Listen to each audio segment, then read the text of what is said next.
ঘুরতে যেতে বা বেড়াতে যেতে কে না পছন্দ করেন, কিন্তু কিছু ব্যক্তি এমন আছেন যাদের নৌকায় বা কোনো গাড়িতে উঠলেই বমি হয়ে যায়।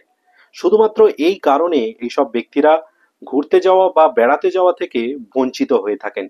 এই ধরনের সমস্যাকে মোশন সিকনেস বলা হয়ে থাকে। আজকের এই ভিডিওতে এই মোশন সিকনেসের একটি সেরা সলিউশন নিয়ে আলোচনা করতে চলেছি, তবে এর জন্য অবশ্যই এই ভিডিওটি আপনাকে সম্পূর্ণ দেখতে হবে। নমস্কার, আমি ডাক্তার মানবেন্দ্র মণ্ডল। হ্যালো হোমিওপ্যাথি ইউটিউব চ্যানেলে আপনাদের সকলকে স্বাগত জানাচ্ছি।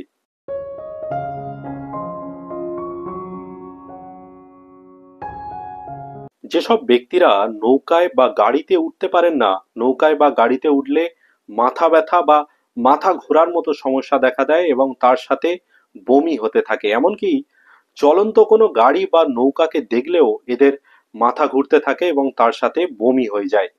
যদি আপনারও মোশন সিকনেসের সমস্যায় এই ধরনের লক্ষণ দেখা দিয়ে থাকে, সেক্ষেত্রে আপনি ককুলাস মেডিসিনটিকে 30 পোটেন্সিতে 2 ফোঁটা করে দিনে 2 বার 1 চামচ জলের সাথে মিশিয়ে 4 থেকে 5 দিন ব্যবহার করতে পারেন।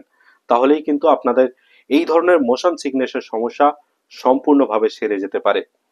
অথবা আপনি এই ককুলাস ইন্ডিকাস 30 মেডিসিনটি আপনার ব্যাগের মধ্যেও রাখতে পারেন। যখন কোনো গাড়িতে বা নৌকায় উঠবেন তার আগে এই মেডিসিনটি 2 ফোঁটা আপনি আপনার জিভে ফেলে খেয়ে নিতে পারেন। তাহলেও কিন্তু আপনাদের এই ধরনের মোশন সিকনেসের সম্মুখীন হতে হবে না।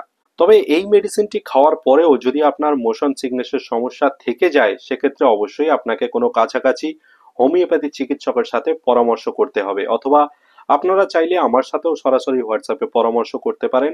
এই মুহূর্তে যে হোয়াটসঅ্যাপ নম্বরটি আপনারা স্ক্রিনে দেখতে পাচ্ছেন, এই হোয়াটসঅ্যাপ নম্বরে যোগাযোগ করে আপনারা সরাসরি আমার থেকেও পরামর্শ নিতে পারেন বা আমার থেকে চিকিৎসাও নিতে পারেন।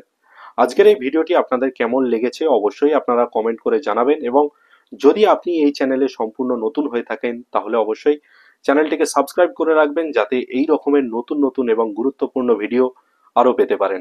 আজকের এই ভিডিওটি এইখানেই শেষ করলাম। পরবর্তীকালে আবারও এরকম একটি নতুন এবং গুরুত্বপূর্ণ ভিডিও নিয়ে আপনাদের সামনে আমি উপস্থিত হব। ততদিন সবাই সুস্থ থাকবেন, ভালো থাকবেন, নিয়মিত শরীর চর্চা করবেন। ধন্যবাদ।